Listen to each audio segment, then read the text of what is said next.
Hey guys, it's Udisoft here. Today I'm going to be bringing you a video talking about my experience in learning Kayn and all of the little things that I've picked up through watching the streamer and YouTuber Karasmai, probably the world-renowned best Kayn in the world, NA player. And yeah, we're going to be talking over a VOD that you can see here, which is from my stream. I can't use any of the audio from it because it's littered with copyright music, so it's just gonna be me chatting into the mic today. So I guess the biggest thing for me watching Karasmai is his unique ability to path. I think that's the thing that really sets him apart from everyone else who actually does play Kayn. And there's all these things that he does that are very unique. He starts, his own wraiths. He developed the starting enemy wraiths path into invading enemy red. He's done the wolves start. He's done, even standard clears. He's done a bit of everything. In this game, you'll see we have a Renekton into Wukong match.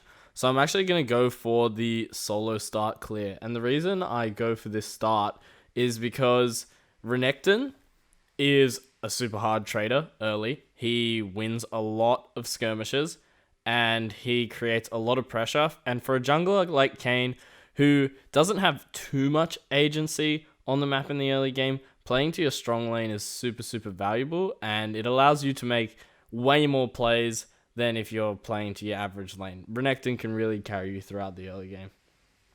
So right here, we've done Wraiths, we've finished red, and we're going on to our Krugs, full clearing up.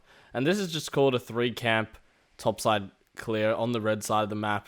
It just allows you to either full clear and then base, or full clear and then invade the enemy topside.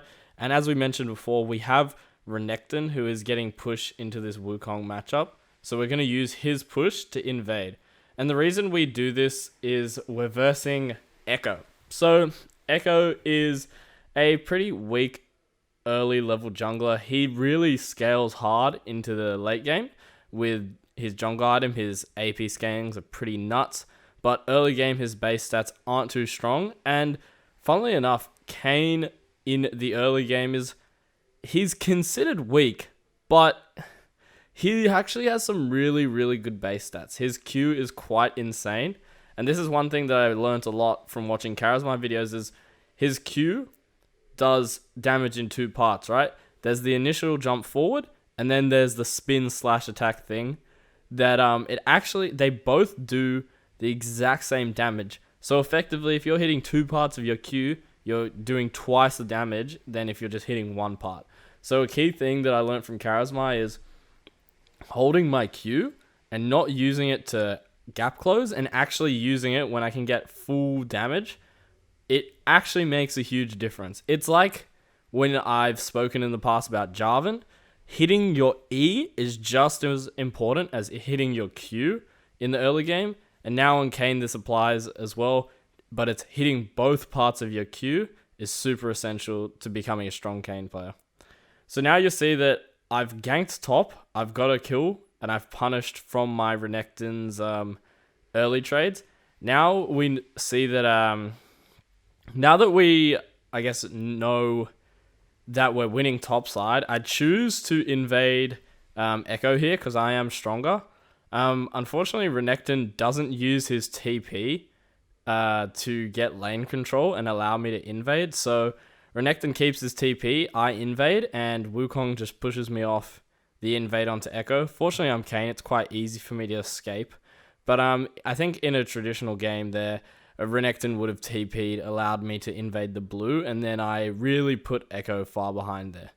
Fortunately, I've done this topside full clear. So what I'm going to do right now is a little thing called pathing resetting. So when you're playing Kayn, you want to play to who's strong. But the thing that is challenging about Kayn is you also do want to path to the lane that's going to get your evolve fast. So, as some of you may know, or some of you don't know, Kayn, his passive works off hitting range champions, and it works off hitting melee champions. So, Red Kayn, which is Bruiser Kayn, which gives you a knock up on his W, you get by hitting melee champions. So I've been going topside, I've been hitting Echo, I've been hitting Wukong, I've been getting Red Kayn stacks. But as you can see in this game, we're going Blue Kayn. And the reason for choosing Blue Kayn in this game is, well, Blue Kayn is Assassin Kayn. It has really, really, really high damage, and it can really 1v9 games. So on the enemy team, they have, from memory, Soraka and Aphelios, Twisted Fate, Echo, and Wukong. So all these champions are quite squishy, minus Wukong. They are all really, really susceptible to being one-shot by Kayn. So usually the rule of thumb, the one that I picked up from watching Karasmai's videos, is 2 really easy to pick champions. You can consider going Blue Kayn, and then if there's 3 or more, it's always a Blue Kayn game. I think Blue Kayn in solo queue is way, way, way stronger than Red Kayn. You know, in solo queue, you're the one-man army, you're the star of the show. In competitive, it's a little bit different, but this is all about solo queue, baby. So, yeah, we do take the Dark Harvest, which synergizes really well with hitting our Ws in the Blue Kayn Assassin form, easily able to proc that. And now, I do want to talk about, as I touched on, my pathing resetting. So, what we do here is, it was a little cheeky thing that we did at about the 5-minute mark, and I'm going to pull that up. So what we did was, when we ganked top, we ganked Renekton, and we full cleared to him, right? So that means, in a traditional game sense, usually you would continue to path to topside.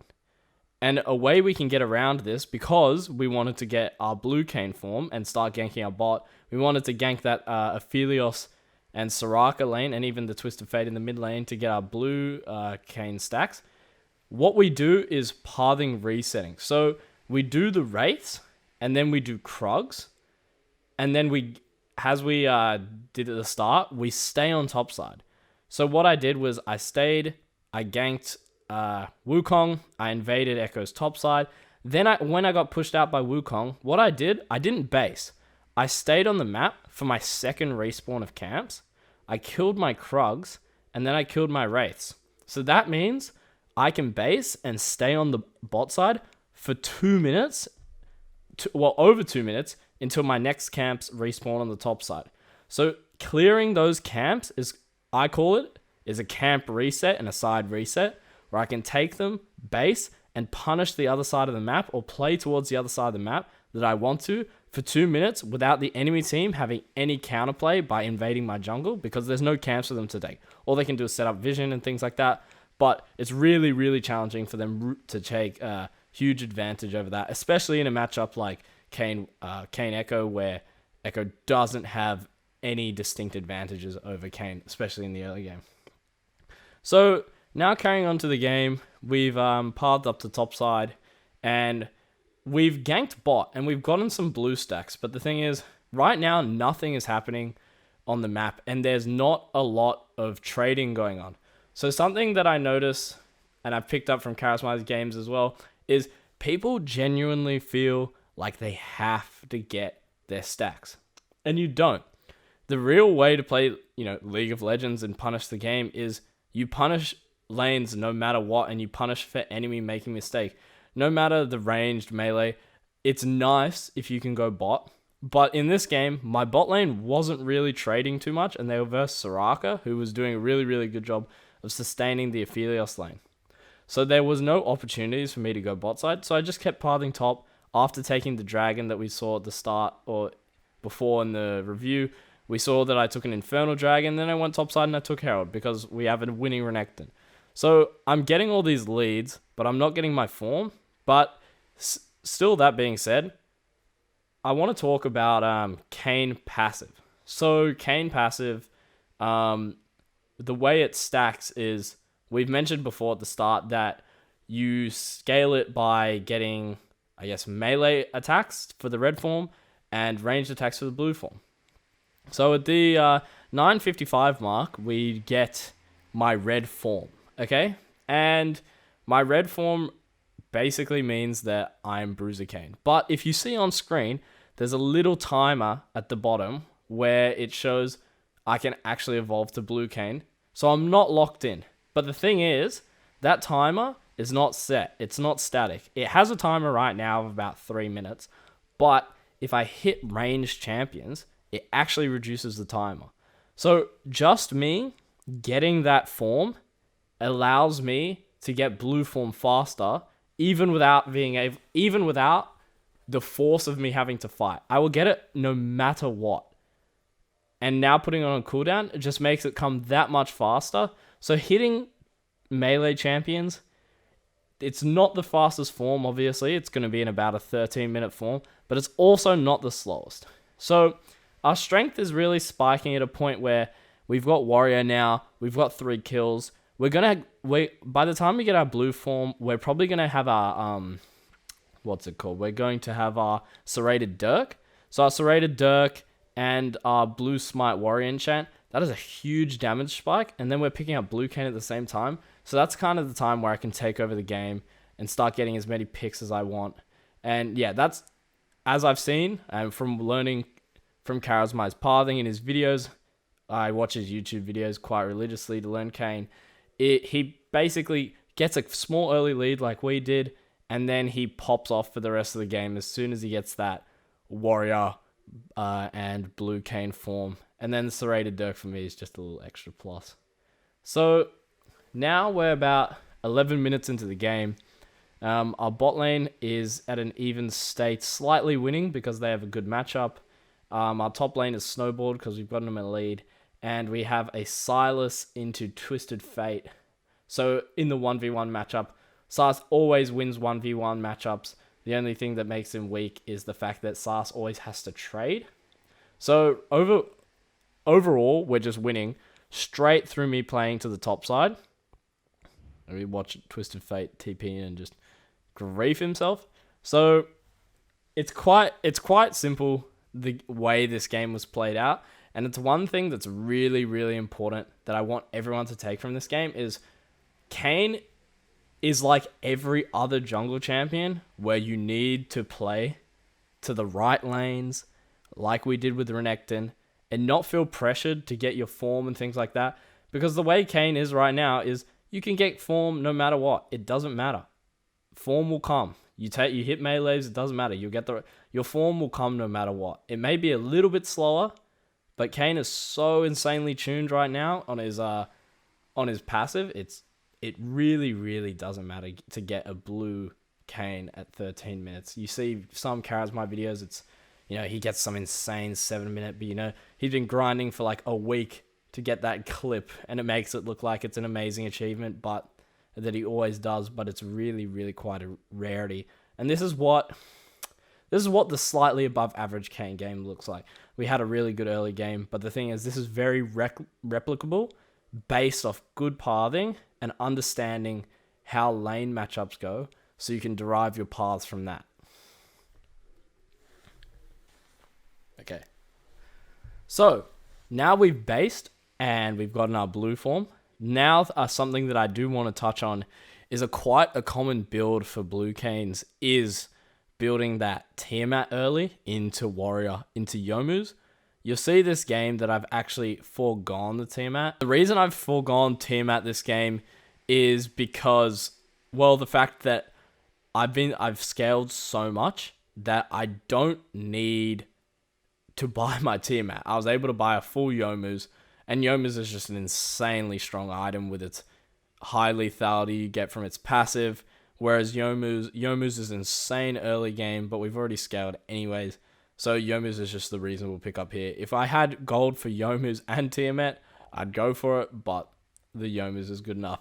Now, one thing that people who are new to Kayn may not know is some people in my Twitch chat do ask me, hey, why do you choose to go Youmuu's over Duskblade? And the reason for that is, well, Kayn's blue form, his passive, gives him so much increased damage that you don't actually need the Duskblade passive to kill people. So, with that being said, the extra utility from Youmuu's giving you out-of-combat movement speed and the active giving you in-combat movement speed is really, really powerful just for running down targets, such as in this game. Soraka would usually sit at all the way at the back of team fights. You're able to flank with Yomus and get really, really strong kills and easy kills. And you're also able to use that passive.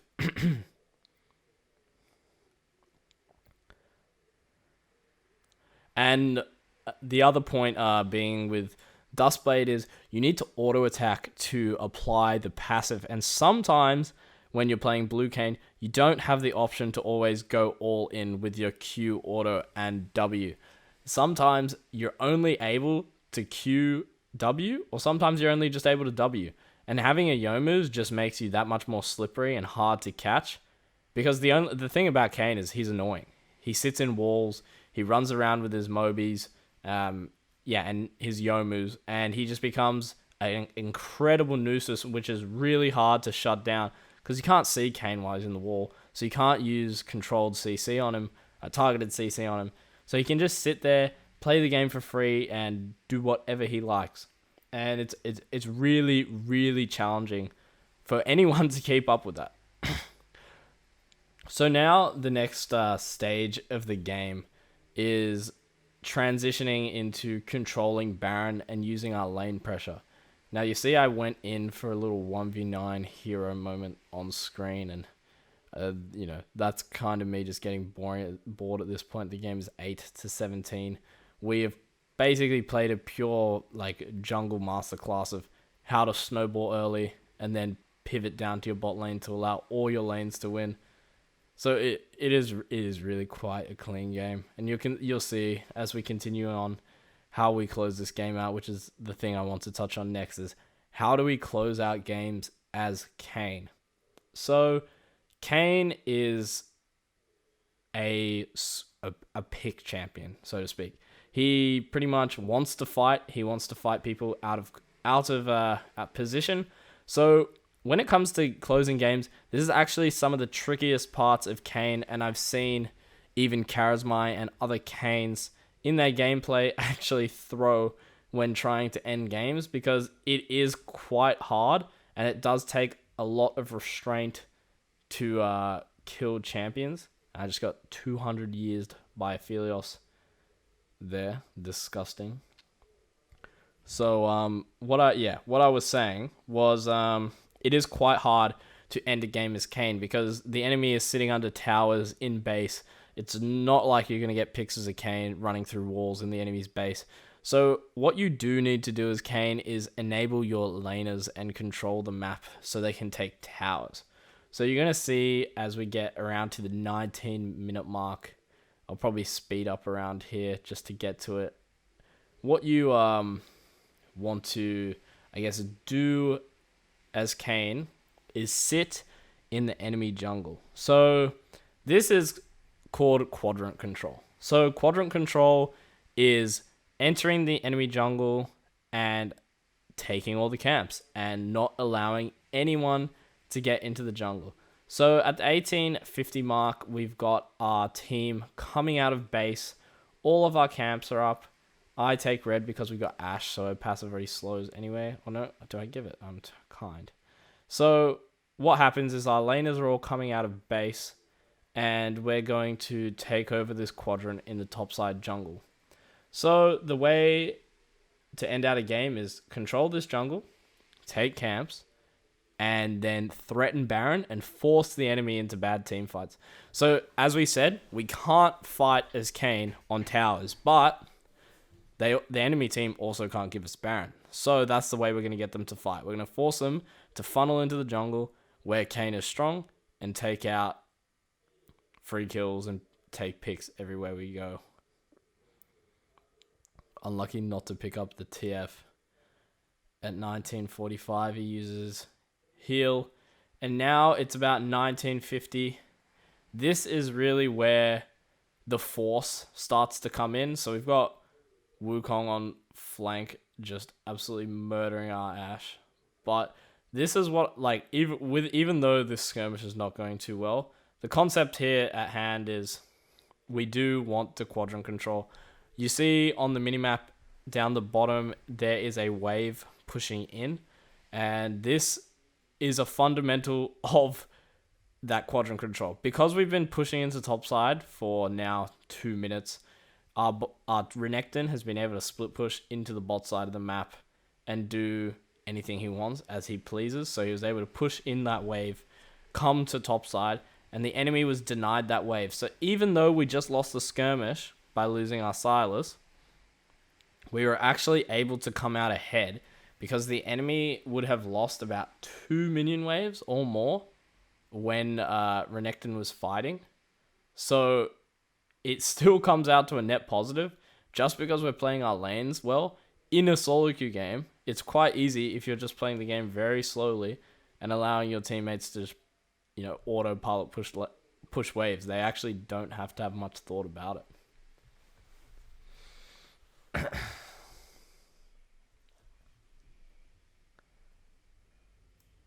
So now I'm going to farm some camps and get back onto the map, pick up my Edge of Night. So Edge of Night is the next purchase we're going to be making, and Edge of Night is just a clean cut, beautiful item for Kayn. Kayn is like a beautiful feather. If he gets touched and if he gets hurt, he will be destroyed, but if left alone, he is, I guess, beautiful. I'm not sure where this feather analogy is, but yeah, he's very fragile, but he's also very powerful. So Edge of Night really just is like a second life for Kayn. Imagine getting gold carded by Twisted Fate as Kayn. You're probably going to get one shot, but the fact that you have your Edge of Night, it absorbs it and gives you more opportunities. Even getting Wukong altered, things like that. Your Edge of Night gives you the opportunity to absorb that CC and either escape or kill someone, or even just get into your ult to buy time for your team. So now at the 23-minute mark, we have really established control in the jungle. I've been permanently fighting Wukong for control every time he walks in. I E into the wall, drop a W, and I threaten him off the map. And just a little quick note, something that you can do as Kayn is you take blue buffs, because Kayn is absolutely obnoxious. So you can take blues, E, and then W, and just sit in walls, and W, and W, and W. It's really quite obnoxious and hard for the enemy team to deal with. So if you are able to pick up blue in some games where you don't have super mana reliant champions, it is super helpful, and it just makes that game that much easier. So now it's 24 minutes. We've sat in the jungle for so long that we can be certain that the enemy team has no camps, okay? So, no vision, sorry. And the fact that they have no vision means they don't know when we're on Baron. And now they use a blue trinket too late, and they've already lost the Baron. So what I did in the jungle there was I would sit around and I would fight them. I would scare them off the blue buff, and they weren't able to stop me. They weren't even sure if my team was on Baron, because, when you're a jungler, a thing that's really good that Kayn can do is look for a pick, and then the enemy team stops advancing onto Baron because they say, oh, there's a jungler. They're not on Baron. And that's everyone's knee-jerk reaction. You give them 15 more seconds, and then they think, wait, we still haven't seen the rest of the enemy team. Oh, now they can be on Baron. But 15 seconds later, the Baron's gone. So even at a high elo challenger level, like this game is, some notable names in the games, like 100 Fantix and things like that, and Pentanet Praedyth, this is a quite high elo game. And you can't really, I guess, stop the...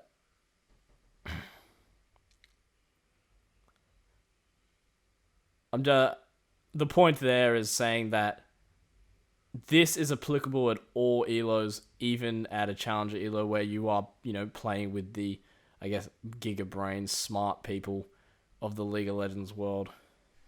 Alright, sorry for interjecting there in the middle of the video, in the middle of the commentary, but I just want to say if anyone is still watching this deep, I'll be creating more video content like this. So if you guys do appreciate the content and the video, I'd really appreciate if you guys went over to my Twitter and other socials and check them out. And join my Discord, where I do talk a lot about, I guess, League of Legends gameplay, have a funny chat. You guys can always ping me a message there. So in the description below, I'm going to have a link to my Discord. And if anyone else is interested in joining the Discord, please join, ask me a question, and I'll be keen to see some of you guys there. Thanks for watching the video, and I'll let the rest of the commentary play out here as we enter this psychopathic team fight. 5, dealing with Mr. 200 years and kiting out and, yeah, getting obliterated as it does. Diving onto Soraka, Aphelios, even as Kayn, can be quite troublesome.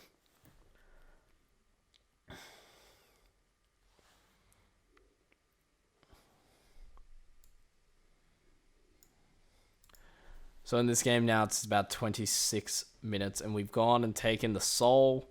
We have got Ocean Soul, so now I can continue to be obnoxious in walls and heal at the same time. Now, using my, I guess, the reason we were able to pick up so many camps and so many, well, dragons is for that concept of reset pathing, where I was able to path the top side and then base and sit on bot side for so long that Echo would have been farming his top camps, and I was able to take dragons for free or as much as I wanted. So yeah, just another reason to exploit, I guess, your pathing, but most importantly, exploiting the enemy's poor pathing in the concept of reset pathing, and how it can evolve to, one, it's ganking lanes that you want to gank, but two, it's also taking objectives such as dragons and things like that are really powerful, and, you know, that's what is going to end you the game. Because, as I said, Kayn, he does struggle to finish a game and end a game. So what you do want to be doing is securing objectives with your threat, and sometimes you don't even need to use it to kill people. You just need to use it to get dragons, and as we did before, Baron, and now we've evolved the dragons even to the soul point. We're not going to get to Elder this game because we have scaled and we're quite far ahead. This game is actually, for how far ahead we were, it is a slow-paced game, and that just shows, you know, the difference and the weakness of a jungler like Kayn in a true high elo game. In a lower game, people are making a lot more mistakes. But right now, the enemy is actually quite smart and quite slow-paced, and they're really, really not giving us too many opportunities to punish. So even with a huge lead as Kayn, you just need to take it back to fundamentals and just realize, hey, I can't push waves. I have to take objectives, and that's the way I win my game. So now you'll see at the 2850 mark, I'm pushing waves and trying to force on the side, which makes the enemy team think they can go for an engage. But that actually gives me an extremely good flank onto the enemy team as we... So, with that flank that we set up at 28 minutes, I push the side wave, and then the enemy team takes a fight. Now, in a normal scenario, they fight, I'm Kayn, I use my Yomus and Mobis to rotate, and I kill the backline ADC. Unfortunately, they had a Aphelios with a Soraka, so I should have picked up a healing cut earlier, where Aphelios actually used his Death Dance, his Chakrams, his Red Gun, and his Soraka heals to tank 1,000,000 damage and not die to a 7-2 blue Kayn. But hey, that's the way League of Legends works. Fortunately, we're going to skip ahead, and I'm going to pick up the heal cut when I've realized my mistake. That is one thing that Karasmai actually does quite well, and something that, in reviewing this game, I need to apply to myself still. I need to pick up heal cut when I'm versus champions like Aphelios and those Death Dance builders. So, yeah, we still make mistakes. We're not the best Kayn yet, but we've gotten pretty bloody good, judged from watching his VODs. And I still play a bunch of other champions in my competitive practice games, but this is just highlighting how you can learn so many... Thank you. this is how you can learn so many techniques. And what I want to highlight is this is how you can learn to play new champions from masters such as Karasmai in quite a short time. I only took about, I guess, a week of practicing Kayn to where I could get to a level of consistently playing him in challenger games and playing him quite well. I'm not the best yet, but, you know, just from watching a few YouTube videos, if I'm able to compete at this level, I know you guys are too. So that brings me towards the end of the video, and all I have to say is thanks for watching. I hope you guys do find some value from this little Kayn guide gameplay video, and if you want to see more from me, I'd say check out the stream, twitch.tv/Udisoft, check out the YouTube channel, and there's more to come. So thanks for watching. Drop a sub, drop a like. Thanks, guys. Bye for now.